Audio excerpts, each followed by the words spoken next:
dirais que c'est déjà à l'intérieur de la famille qu'on se rend compte au début des dysfonctionnements. Et quand on commence à le percevoir à l'extérieur, même si c'est très léger, ça veut dire que c'est sûrement déjà assez gros dans la famille. Quand on commence à le voir, c'est qu'il faut commencer à s'inquiéter, et je pense que là, il faut prendre ça au sérieux.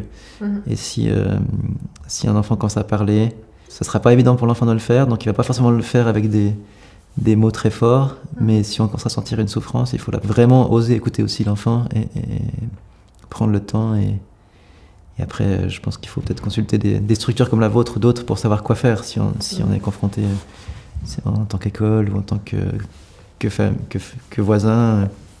Je voulais dire, ça c'est, je pense, le mot-clé aussi là-dedans. Je trouve du coup très important ce que vous dites, ce côté que si on perçoit des petites choses à l'extérieur, c'est de se dire que à l'intérieur, du coup, c'est encore plus fort et plus grand.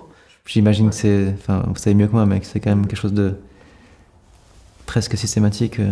En tout cas, c'était le cas chez nous, et je pense que dans beaucoup de familles, c'est comme ça. Oui.